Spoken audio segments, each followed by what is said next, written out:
Success to all में आपका स्वागत है। जैसा कि आप लोगों को पता है कि हम लोग जीके और जीएस दोनों की ही क्लास रेगुलर ले रहे हैं और आप लोग कर रहे हैं। तो कहने का अर्थ यह है कि आज हमारा जो सेशन चलेगा वो प्रेसिडेंट और वाइस प्रेसिडेंट पर चलेगा, अर्थात राष्ट्रपति और उपराष्ट्रपति। आज हम लोग संविधान के भाग 5 पढ़ेंगे। जैसा कि आपको पता है कि भाग 1 से लेकर के भाग 4 तक आपको बता दिया गया है, 4 के क भी बता दिया गया है। आज हम लोग भाग जो है ना, भाग आपका 5 बताया जाएगा। 5 भाग में आपको पढ़ना है, भाग 5 में ही पढ़ना है प्रेसिडेंट और वाइस प्रेसिडेंट। तो चलते हैं हम अपनी सेशन की ओर। यहाँ पे जैसा कि लिखा है स्क्रीन पर देख लीजिए, प्रेसिडेंट लिखा हुआ है। अब यह प्रेसिडेंट देखिए कि प्रेसिडेंट का जो चर्चा है वो भाग 5 में है। तो सबसे पहले पूछा जा सकता है कि प्रेसिडेंट का चर्चा कहाँ है। नॉर्मली अगर क्वेश्चन पूछना होता है तो उस समय आपको ध्यान रखना है कि भाग 5 में प्रेसिडेंट का चर्चा है। अब भाग 5 में प्रेसिडेंट का ही नहीं बल्कि भाग 5 52 से लेकर के 151 तक वर्णन करता है। ये ऑलरेडी आप लोगों को पहले से भी पता होगा। चलिए यहाँ पे देख लीजिए, यहाँ बोला है कि राष्ट्रपति भारत का प्रथम नागरिक कहलाता है। पूछा जाता है कि भारत का प्रथम नागरिक कौन होता है, तो राष्ट्रपति देश का संविधान का प्रधान होता है। देश के संविधान का प्रधान कौन होता है, तो राष्ट्रपति केवल नाम मात्र का कार्यपालिका प्रमुख होता है। मतलब कार्यपालिका का प्रमुख कौन होता है, तो कार्यपालिका का प्रमुख जो होता है राष्ट्रपति होता है, लेकिन कैसा, नाम मात्र का। इस बात को भी ध्यान रखिएगा। वास्तविकता में और कोई और होता है, प्रधानमंत्री होते हैं, लेकिन नाम मात्र के राष्ट्रपति होते हैं। हमारे भारतीय संविधान की बात कर रहे हैं, हालांकि अलग अलग देशों में अलग अलग शासक सब हैं। भारत में प्रधानमंत्री कार्यपालिका के वास्तविक प्रमुख होता है, जैसा कि यहाँ पे लिख दिया है। इस बात को आपको पता होना चाहिए। अनुच्छेद 52 से स्टार्ट होता है। अनुच्छेद 52 कहता है कि भारत को एक राष्ट्रपति होगा, ठीक है। और 53 कहता है कि 53 संघ की कार्यपालिका की शक्ति उन्हीं के पास होंगे। तो ये ध्यान रखना है। पूछा जाता है कि किस अनुच्छेद के तहत राष्ट्रपति को संघ की कार्यपालिका दी गई है, तो अनुच्छेद 53। या कौन सा अनुच्छेद कहता है कि भारत के पास एक राष्ट्रपति होगा, तो अनुच्छेद 52। चलिए, भारतीय संघ की कार्यपालिका शक्ति राष्ट्रपति में निहित है, ये चीज 53 में लिखा हुआ है। औपचारिक कार्यपालिका के अध्यक्ष, औपचारिक कार्यपालिका के जो है ना, यही अध्यक्ष होंगे, ये चीज बोला गया है। 54 की बात कर लेते हैं। अनुच्छेद 54, राष्ट्रपति का निर्वाचन की बात किया गया है। राष्ट्रपति का निर्वाचन जो है कैसे होंगे, ये चीज, इस चीजों का वर्णन जो है ना अनुच्छेद 54 में है। चुनाव आयोग करेगा, कौन करता है, निर्वाचन मंडल कौन मतलब चुनाव आयोग के द्वारा कराया जाएगा। निर्वाचन मंडल में कौन कौन होगा, मतलब कौन कौन वोट देंगे, निर्वाचन मंडल का मतलब वही होगा। तो वोट सांसद देंगे और विधानमंडल के सदस्य देंगे। अर्थात लोकसभा और राज्यसभा के सदस्य को हम सांसद कहते हैं, और विधानसभा और विधान परिषद के सदस्य को हम विधानमंडल कहते हैं। तो इस बातों को भी आपको ध्यान रखना है कि विधानमंडल में कौन आते हैं और सांसद में कौन आते हैं। तो मेरे ख्याल से ये बात समझ में आ गया होगा कि प्रेसिडेंट के चुनाव में भाग लेता कौन है, तो यही सांसद लेते हैं और विधानमंडल। तो ओवरऑल आपसे पूछा जाएगा कि भाई राष्ट्रपति के चुनाव में कौन भाग लेते हैं, तो उस समय ऑप्शन में रहेगा कि मनोनीत सदस्य और निर्वाचित दोनों। लेकिन याद रखिएगा कि सिर्फ निर्वाचित सदस्य ही भाग लेते हैं, मनोनीत सदस्य भाग नहीं लेते हैं। अर्थात हमारे जो राज्यसभा है, इस राज्यसभा में 2 प्रकार के सदस्य होते हैं। एक तो निर्वाचन। राज्यसभा में क्या होता है कि राज्यसभा में 2 प्रकार के सदस्य होते हैं। एक तो होते हैं निर्वाचित, अर्थात जिसका चुनाव होता है, निर्वाचित उसी को बोलते हैं। एक 12 राष्ट्रपति 12 सदस्य को मनोनयन करते हैं, अर्थात वो अपने से चुनते हैं। तो इसका मतलब हो गया कि ये लोग जो है ना भाग, मनोनयन वाले भाग नहीं लेंगे। ये है राष्ट्रपति के चुनाव के बारे में। तो मैंने बता दिया है कि भाई राष्ट्रपति के चुनाव का वर्णन कौन से अनुच्छेद करता है, तो अनुच्छेद 54। कौन भाग लेते हैं, तो सांसद और विधानमंडल भाग लेते हैं। विधानमंडल में कौन कौन आते हैं मैंने बता दिया है। ये सारे चीज आपको ध्यान रखना है। लोकसभा में निर्वाचित सदस्य, यहाँ पे लिखा भी है कि लोकसभा में निर्वाचित सदस्य, और राज्यसभा में भी निर्वाचित सदस्य, और राज्य एवं केंद्र शासित प्रदेशों के विधानसभाओं में निर्वाचित सदस्य। मतलब इसमें मनोनीत का कोई जगह नहीं है। इस बात को ध्यान में रखेंगे। अनुच्छेद 55 की बात कर लेते हैं। अनुच्छेद 55 में लिखा है कि राष्ट्रपति का निर्वाचन की तरीका कैसे होगा, कौन से तरीके से चुने जाएंगे। तो एकल संक्रमणीय मत प्रणाली हमने आपको पढ़ाया था जब एनसीईआरटी पढ़ा रहे थे। तो एकल संक्रमणीय मत प्रणाली क्या होता है, इस प्रोसेस से जो है ना राष्ट्रपति का चुनाव होता है। उसके बाद अनुच्छेद 56 है। अनुच्छेद 56 में बताया गया है कि राष्ट्रपति का कार्यकाल कितने दिनों का होगा, मतलब वो कितने दिनों तक कार्य अपने एक पद के लिए रह सकते हैं। तो 5 वर्षों के लिए उनका चुनाव किया जाता है। अनुच्छेद 57 में लिखा है कि फिर से निर्वाचित अगर करना है कोई राष्ट्रपति को, ठीक है, दोबारा निर्वाचित कर सकते हैं। मतलब कहने का मतलब है कि एक ही व्यक्ति राष्ट्रपति बन गया, क्या हम उसको फिर से दोबारा राष्ट्रपति बना सकते हैं? तो ऑफकोर्स अनुच्छेद 57 यही कहता है कि हाँ, हम किसी व्यक्ति को दोबारा भी उसी व्यक्ति को दोबारा राष्ट्रपति चुन सकते हैं। डॉक्टर राजेंद्र प्रसाद 2 बार राष्ट्रपति बने थे, इस बात को ध्यान में रखिएगा। वो प्रथम व्यक्ति थे जिन्होंने 2 कार्यकाल तक राष्ट्रपति के पद पर बने रहे। मतलब एक बार रहे, फिर से दोबारा चुना गया इनको। तो इस तरह से ये ऑर्डर किसने दिया? तो अनुच्छेद 57 हमको ऑर्डर दिया है, इस बात को भी ध्यान में रखेंगे। अनुच्छेद 58 कहता है कि राष्ट्रपति पद की योग्यता क्या होनी चाहिए, मतलब कौन राष्ट्रपति बन सकते हैं। तो वो भारत के नागरिक होना चाहिए, 35 वर्ष उनका आयु हो जाना चाहिए, लोकसभा के सदस्य बनने योग्य आदमी होना चाहिए। ऐसा जनरल आदमी को हम नहीं बना सकते हैं, कम से कम उसके पास एबिलिटी होना चाहिए कि वो लोकसभा के सदस्य बन सके। लाभ के पद पर ना हो, मतलब कोई भी मतलब सरकारी सर्विस वगैरह में ना हो। लाभ का पद वही होता है, ठीक है। क्या रिजाइन करके आ सकते हैं, लाभ के पद पर रहते हुए नहीं खड़ा हो सकते, ठीक है। अब चलिए, अब निर्वाचक मंडल में उनको जो है ना, उनके अगर वो खड़ा हो रहे हैं तो उनके ओर से कितना लोग उनको समर्थन देना चाहिए? तो 50 लोग उनके 50 सांसद या 50 विधानमंडल के सदस्य, कोई भी 50 लोग प्रस्तावक होना चाहिए उनका, ठीक है, और 50 लोग अनुमोदक होना चाहिए। ये 50 प्रस्तावक और 50 अनुमोदक होंगे तभी जाकर वो खड़ा हो सकते हैं, अन्यथा वो खड़ा नहीं हो सकते हैं। अनुमोदक का मतलब है कि उनके पक्ष में गवाही देना चाहिए, ये चीज होता है, ठीक है। आगे है अनुच्छेद 59, राष्ट्रपति पद के लिए शर्तें। ये हमको बताता है कि भाई राष्ट्रपति पद के लिए क्या क्या शर्त हैं, किन शर्त पर राष्ट्रपति पद पर आ सकते हैं। तो उनको खड़ा होने से पहले जो है उनको 15,000 की जमानत राशि देनी पड़ती है। मतलब 15,000 उनको जमानत राशि देना पड़ेगा। वो व्यक्ति पागल नहीं होना चाहिए। अगर पागल व्यक्ति को कोई अनुमोदक का प्रस्तावक बन जाएगा तो राष्ट्रपति नहीं बनने दिया जाएगा, ठीक है। ये निर्वाचन आयोग उसको रोक देगा। दिवालिया नहीं होना चाहिए। अब दिवालिया का मतलब होता है कि कुछ लोग कर्ज में इतना डूब जाते हैं कि कर्ज सधा नहीं पाते हैं, तो वैसे व्यक्ति को दिवालिया कहते हैं, ठीक है। तो मेरे ख्याल से समझ में आ गया होगा कि शर्त बताया कौन है 59, और 60 क्या बताता है कि राष्ट्रपति का शपथ कौन दिलाएगा। तो उच्चतम न्यायालय, जिसको हम सुप्रीम कोर्ट कहते हैं, उसका वरिष्ठ न्यायाधीश शपथ दिलाएंगे। मुख्य न्यायाधीश दिलाएंगे, अगर वो नहीं रहेंगे तो वरिष्ठ न्यायाधीश दिलाएंगे। उनके ना होने पर वरिष्ठ न्यायाधीश जो भी होंगे, जैसे हमारे यहाँ अभी DY चंद्रचूड़ हैं, अगर मान लीजिए राष्ट्रपति का अभी चुनाव होता है तो उस समय शपथ दिलाना होगा तो DY चंद्रचूड़ दिलाएंगे। लेकिन DY चंद्रचूड़ के गैर हाजिरी में कौन दिला सकते हैं? तो वरिष्ठ जो उसमें सबसे होंगे वही दिला सकते हैं। तो अनुच्छेद 60 यही बताते हैं। अनुच्छेद 61 क्या बताता है कि राष्ट्रपति पर महाभियोग भी लगाया जा सकता है। मतलब राष्ट्रपति अगर किसी तरीके का संविधान का छेड़खानी करता है या संविधान में लिखे रूल्स को उल्लंघन करता है तो उस समय राष्ट्रपति पर महाभियोग लाया जा सकता है, जिसको हम इम्पीचमेंट बोलते हैं। इस इम्पीचमेंट प्रोसेस से राष्ट्रपति को हटाया जा सकता है। जब राष्ट्रपति किसी विदेशी राष्ट्र के प्रभाव में आ जाए, मतलब किसी विदेश से होता है ना कि राष्ट्रपति विदेश जाते हैं, किसी से साठगांठ कर लिए और जो देश का रूल नहीं है उस देश के अपोजिट में काम करने लग गए, तो ऐसी परिस्थिति में उन पर इम्पीचमेंट लाया जाएगा।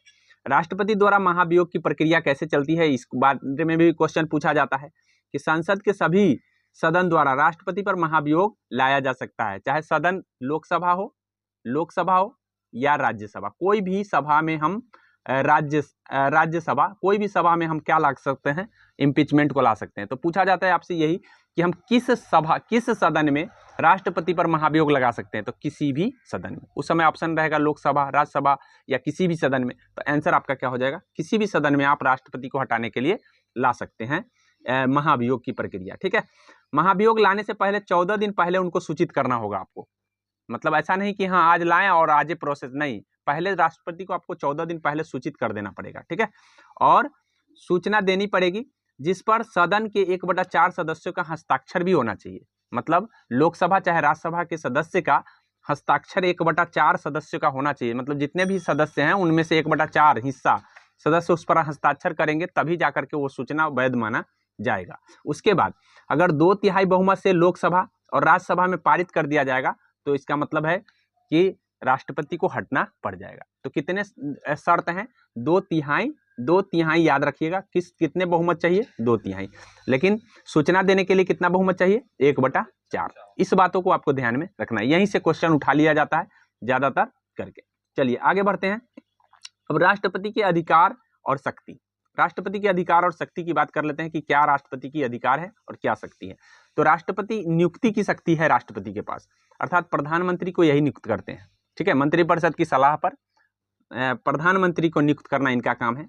प्रधानमंत्री की सलाह पर मंत्रिपरिषद बनाते हैं, ये मतलब मंत्रियों को चुनते हैं। सर्वोच्च न्यायालय, उच्च न्यायालय के मुख्य न्यायाधीश की नियुक्ति, ठीक है, और जो सुप्रीम कोर्ट होते हैं उनके मुख्य न्यायाधीश की नियुक्ति भी यही करते हैं। महालेखा परीक्षक का भी नियुक्ति यही करते हैं। राज्यपाल की नियुक्ति यही करते हैं। तो नियुक्ति ये इन सभी चीजों मान ले तो पूछा जाता है कि महालेखा परीक्षक की नियुक्ति कौन करते हैं? तो राष्ट्रपति। कौन करते हैं? राष्ट्रपति। इस तरह से ध्यान रखना। अब उनका विधायी शक्ति है, नियुक्ति शक्ति तो थी ही, विधायी शक्ति भी इनके पास है। राष्ट्रपति हस्ताक्षर के बिना कोई विधेयक कानून नहीं बन सकता। मतलब लोकसभा में पारित हो गया, राज्यसभा में पारित हो गया, लेकिन जब तक राष्ट्रपति अगर साइन नहीं करेंगे तब तक कोई भी कानून नहीं बन सकता है। मतलब बिल, कोई भी बिल आया है, जैसे कोई भी बिल कानून बनाने के लिए पहले बिल आता है, तो बिल आता है उसी को विधेयक कहते हैं। अब ये विधेयक जब तक राष्ट्रपति शासन नहीं करते हैं तब तक ये कानून के रूप में नहीं बदलता। इस बात को ध्यान में रखें। राष्ट्रपति को दोनों सदनों के संयुक्त अधिवेशन बुलाने का अधिकार है। मतलब राष्ट्रपति, मतलब कहने का मतलब हम अभी बोले हैं दो सदन का मतलब होता है लोकसभा और राज्यसभा।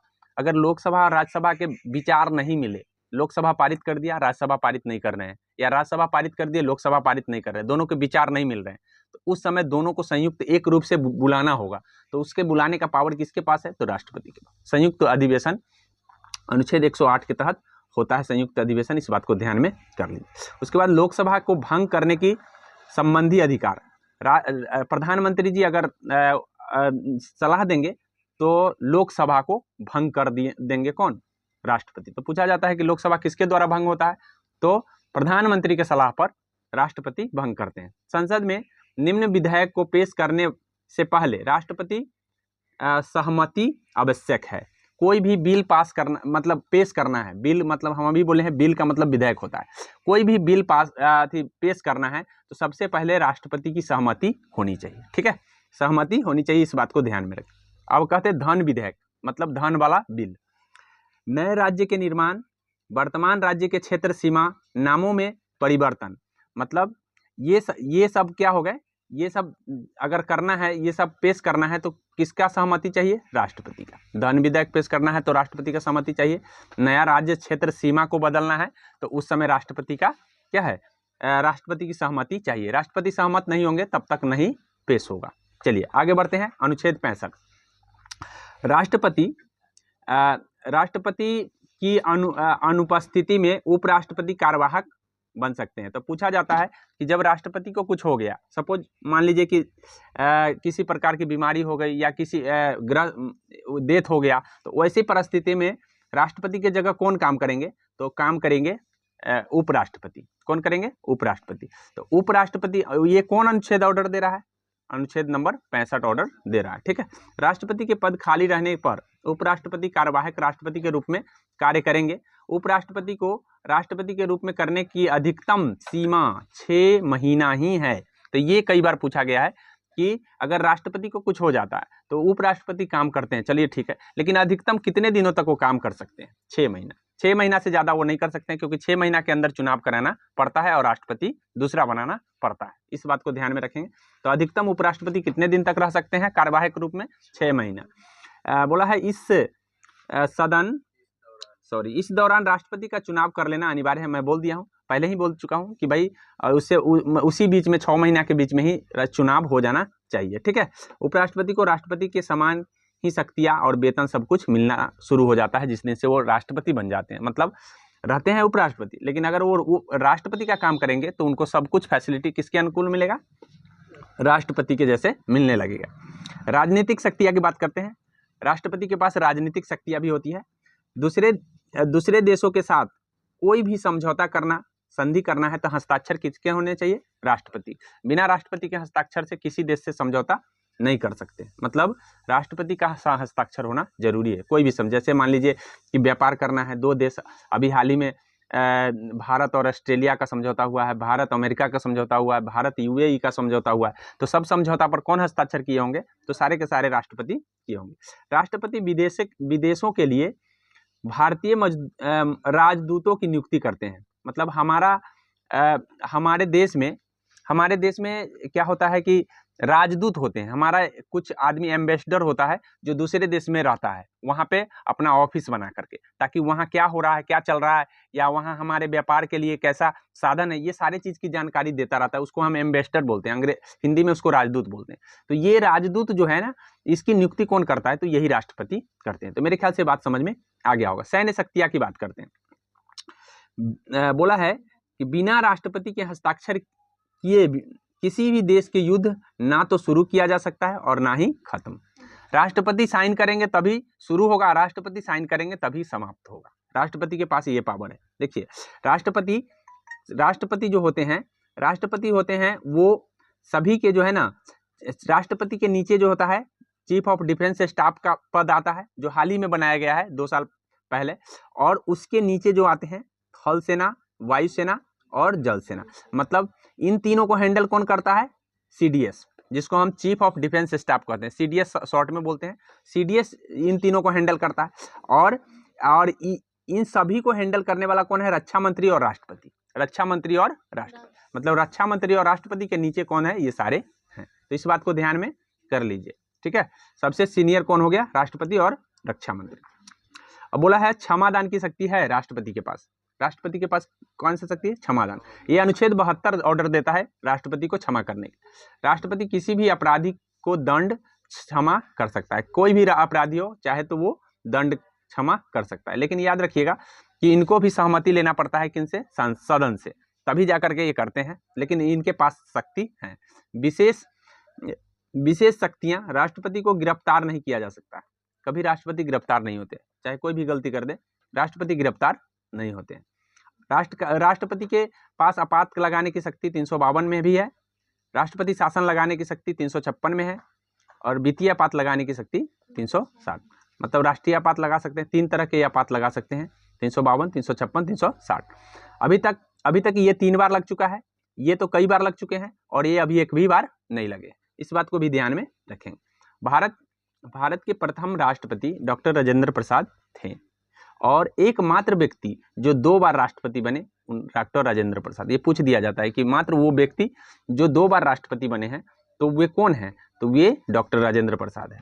भारत की पहली महिला राष्ट्रपति प्रतिभा सी पाटिल है, और निर्विरोध जीतने वाले, मतलब इनके पक्ष में कोई खड़ा ही नहीं हुआ, ऐसे राष्ट्रपति हैं ये। इनके पक्ष में, विपक्ष में कोई खड़ा नहीं हुआ, विपक्ष में कोई खड़ा नहीं हुआ, अर्थात ये निर्विरोध चुने गए थे। मतलब ये जब खड़ा हुए तो कोई खड़ा ही नहीं हुआ, तो इसीलिए निर्विरोध। तो इनका नाम क्या है? नीलम संजीव रेड्डी। कभी कभी हम याद रखने के लिए क्या कर लेते हैं? नी से निर्विरोध और नी से नीलम। इस बात को ध्यान रखिएगा, तो जैसे ही पूछेगा वैसे ही आपको याद आ जाएगा, ठीक है। संविधान में उपराष्ट्रपति से संबंधित प्रावधान अमेरिका के संविधान से लिया गया है। अर्थात उपराष्ट्रपति की बात आप करेंगे, उपराष्ट्रपति के जो हम कहाँ से लिए हैं उपराष्ट्रपति से संबंधित बातें, तो हम अमेरिका के संविधान से लिए हैं। और भाग 5 में ही उपराष्ट्रपति का भी वर्णन है। जैसा कि आपको पता है कि अनुच्छेद 52 से लेकर के अनुच्छेद 151 तक चर्चा है भाग 5 की। पहले भी बता चुके हैं और फिर बता रहे हैं, तो इस बात को आपको याद हो जाना चाहिए था। अब हम बता रहे हैं, तो भाग 5 में ही 63 से लेकर 69 आएगा कि नहीं आएगा? तो इस तरह से भाग 5 में भी उपराष्ट्रपति का वर्णन है। भाग 63 कहता है, अनुच्छेद 63 कहता है कि भारत का उपराष्ट्रपति होगा। जिस तरह से वहां 52 कहा था कि भारत का राष्ट्रपति होगा, उसी तरीके से यहाँ 63 कह रहा है कि भारत के पास क्या होगा? एक उपराष्ट्रपति होंगे।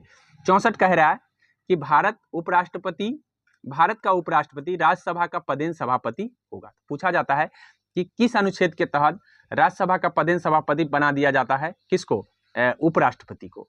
तो अनुच्छेद 64 के तहत ऐसा कर दिया जाता है। इस बात को ध्यान में रखें। उपराष्ट्रपति संसद के किसी भी सदन के सदस्य नहीं होते हैं, याद रखिएगा। ना तो ये लोकसभा के सदस्य होते हैं और ना तो राज्यसभा। तो पूछा जाता है कि वो सदन कौन सा है जिसका अध्यक्ष खुद उस सदन का सदस्य नहीं होता है? तो वो सदन राज्यसभा है, क्योंकि ये राज्यसभा के क्या है, सभापति बन जाते हैं। सभापति होने का मतलब है एक प्रकार के अध्यक्ष बन जाते हैं। तो अध्यक्ष बन तो जाते हैं लेकिन वो उनके सदस्य नहीं होते हैं, इस बात को ध्यान में कर लीजिए। अब हम सदन की बात करें तो सदन, इनका जो चुनाव जो करता है, ये सदन कौन कौन सदन है, ये सदन है आपका लोकसभा के जो अध्यक्ष है इसी के सदस्य होते हैं, लोकसभा के ही सदस्य होते हैं, लेकिन राज्यसभा के जो अध्यक्ष हैं, सभापति हैं, वो इसके सदस्य नहीं है। ठीक है, अर्थात सदन दो है, एक लोकसभा एक राज्यसभा। तो लोकसभा में सदन अध्यक्ष कहाँ से आ रहे हैं, तो इसी से आ रहे हैं, मतलब इसी सदस्य में से किसी एक को चुना जा रहा है।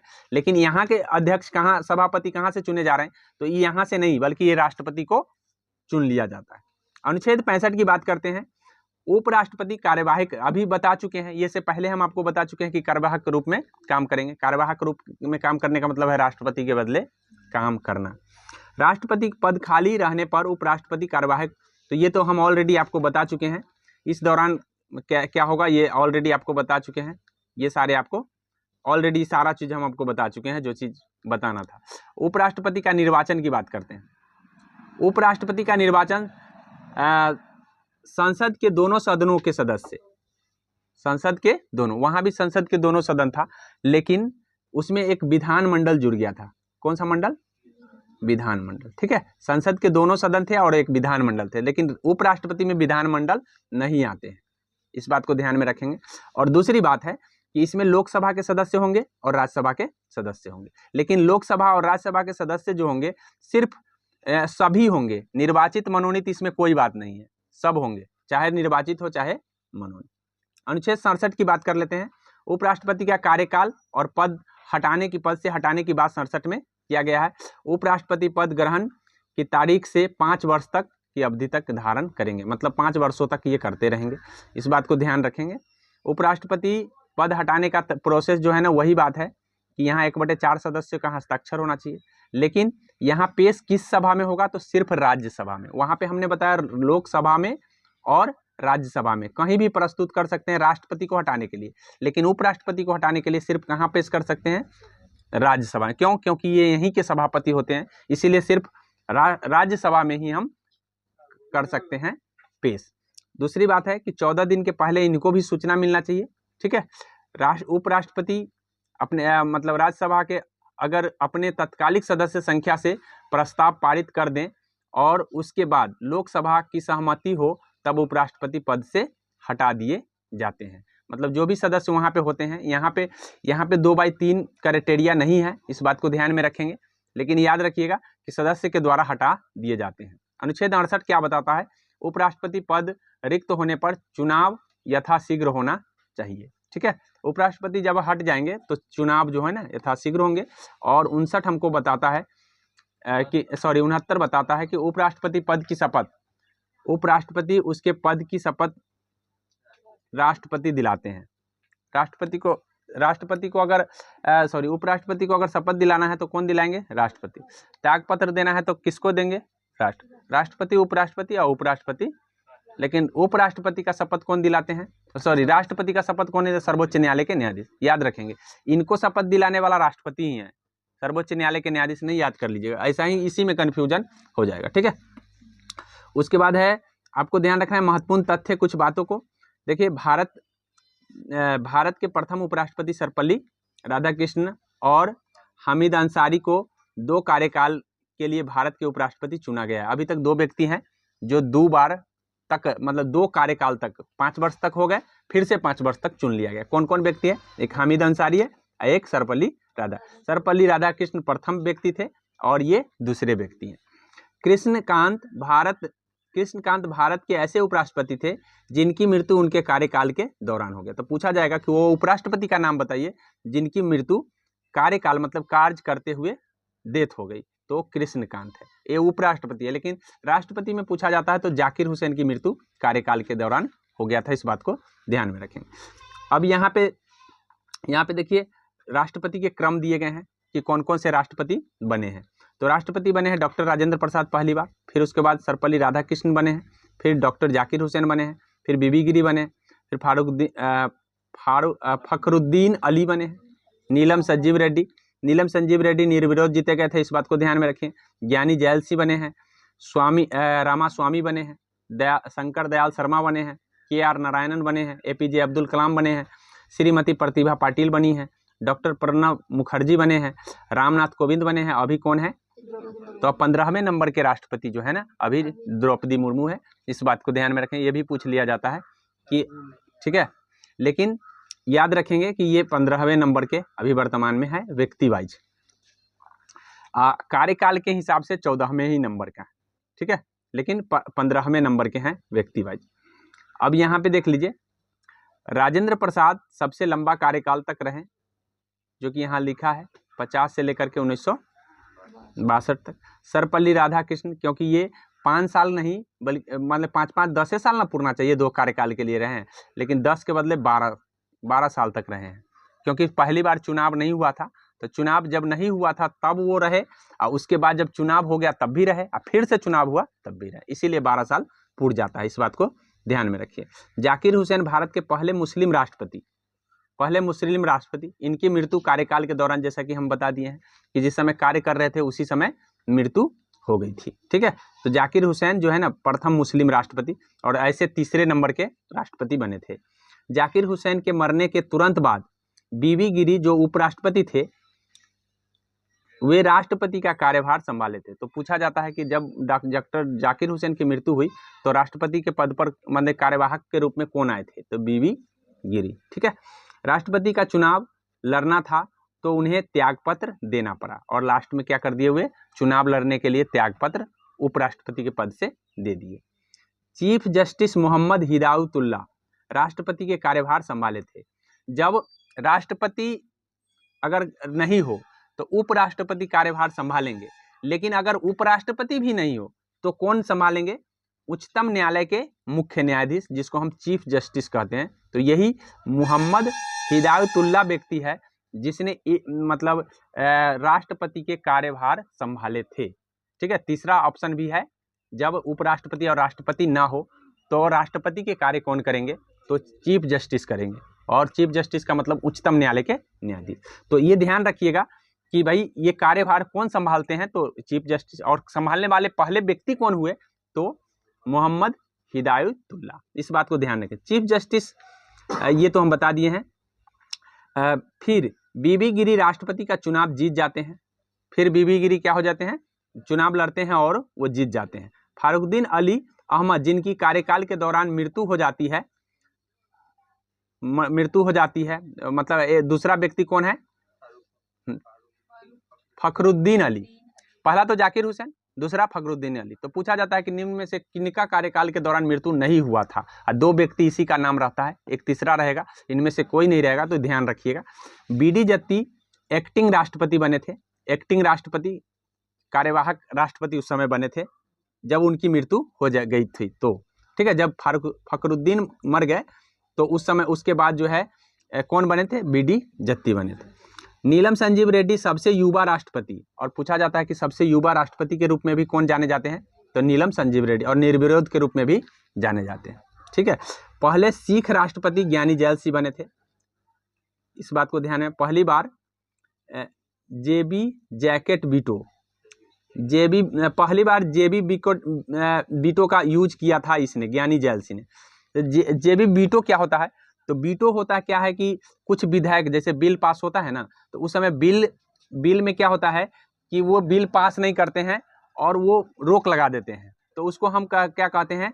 JB बीटो, मतलब JB में वो रख लेते हैं बिल को, तो उसको कहते हैं JB बीटो। समझ में आ गया? डाकघर अधिनियम में इन्होंने यूज किया था। किस अधिनियम में यूज किया था? डाकघर, मतलब डाकघर अधिनियम बनना था ना, बिल बनना था, वो बिल, तो उस समय वो अपने क्या कि उनको मन नहीं था कि नहीं ये बिल बने, तो उन्होंने क्या किया? JB में वो बिल को डाल लिए, तो उसी को JB बीटो कहते हैं। तो कौन पहली बार प्रयोग किए थे JB बीटो का प्रयोग? तो ज्ञानी जैल सिंह। KR नारायण पहले दलित राष्ट्रपति थे, याद रखिएगा। प्रथम बार अगर कोई दलित राष्ट्रपति बने थे तो वो है KR नारायण। APJ अब्दुल कलाम ऐसे दूसरे राष्ट्रपति बने जिन्होंने वीटो का यूज किया। दूसरा नंबर पर वीटो का यूज करने वाले कौन व्यक्ति है? APJ अब्दुल कलाम। प्रथम महिला राष्ट्रपति प्रतिभा सिंह पाटिल, जो कि पहले बता चुके हैं, ठीक है, और जिन्होंने सुखोई विमान चलाया, ठीक है, और ये ऐसी राष्ट्रपति हैं जो सुखोई विमान को चलाई थी। प्रणब मुखर्जी पहले वित्त मंत्री, मतलब ये वित्त मंत्री के रहते हुए क्या बन गए, राष्ट्रपति बन गए। तो ऐसे व्यक्ति प्रणब मुखर्जी। अब यहाँ से आता है टेस्ट, आपका टेस्ट आप अगले मतलब सेशन में अगले क्लास में होगा।